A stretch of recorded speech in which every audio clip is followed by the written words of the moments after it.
நீங்கள் வாருங்கள், இந்த ஞான பெரும்படையலை உண்டு ரசித்து அனுபவித்து பரமசிவ பரம்பொருளையும் பரமானுபூதியையும் ரசித்து ருசித்து புசித்து ஆனந்தமாக இந்த அனுபூதியை வாழுங்கள்.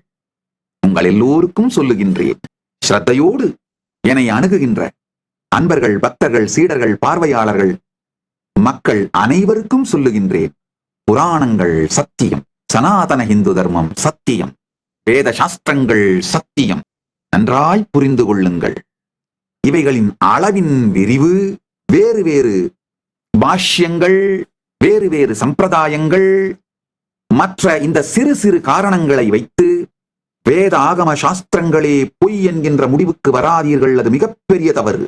ஒவ்வொரு சம்பிரதாயமுமே அந்த சம்பிரதாயம் என்ன வாக்குறுதி உங்களுக்கு அளிக்கிறார்களோ அந்த வாக்குறுதியை நிறைவேற்றும் சக்தி வாய்ந்தது. சைவத்தோட இறுதி நிலையா அவங்க என்ன வாக்குறுதி கொடுக்குறாங்க? பரமுக்தி, சாயுஜ்ய முக்தி, பரமுக்தி. வைணவத்தோட இறுதி நிலையா அவங்க என்ன வாக்குறுதி கொடுக்குறாங்க? வைகுண்ட பதவி, வைகுண்டத்திலே உச்சமான நிலை, நித்தியசூரிகள். ஒவ்வொரு சம்பிரதாயமும் என்னென்ன வாக்குறுதியை அளிக்கின்றதோ அதை நிறைவேற்றும் சக்தி வாய்ந்தவை. நமக்கு தேவை ஸ்ரத்தை. அதனால ஸ்ரத்தையோடு கேளுங்கள். சாஸ்திர பிரமாணத்தையும் ஆப்த பிரமாணத்தையும் என் ஆன்மானுபூதியாகிய ஆத்ம பிரமாணத்தையும் மொத்தமாக உங்களுக்கு அளிக்கின்றேன். புராணம் அப்படிங்கிறத அதோட விளக்கத்தை கேளுங்கள்.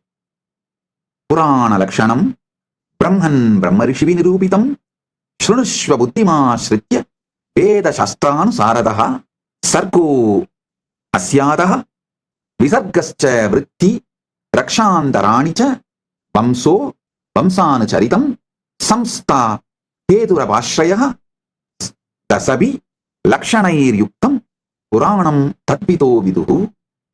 புராணங்களின் இலக்கணத்தை பிரம்மரிஷிகள் நிர்ணயித்துள்ளனர். பிரம்மனே பல்வேறு வடிவங்களாக வந்து இங்கு அமர்ந்திருக்கும் பிராமணர்களே, பிராமண தேவதைகளே, ஆழ்ந்து கேளுங்கள். வேதங்கள் மற்றும் சாஸ்திரங்களின்படி புத்தியை கூர்மையாக்கி கேளுங்கள். இன்னொரு வார்த்தை, இங்க பிராமணர்களேன்னு நான் சொன்ன உடனே இந்த ஜாதி கம்பு சுத்துறவங்களாம் வந்து கம்பு சுத்திட்டு இருக்காதீங்க. இதுல ஒரு முக்கியமான மகரிஷி, புராணங்களின் வருகின்ற ஒரு முக்கியமான ரிஷி சூத ரிஷி. நீங்கள் சூத்திரர் என்று சொல்லப்படுகின்ற குலத்திலே பிறந்தவர். வியாசர் மீனவ பெண்ணுக்கு பிறந்தவர். அதனால குலத்தாலே, ஜாதியினாலே இங்கு பிராமணர் என்கின்ற வார்த்தை சொல்லப்படவில்லை. இந்த பிராமண வரணம் கர்மத்தாலும் தகுதியாலும் ஞானத்தாலும் சுட்டப்படுகின்றது.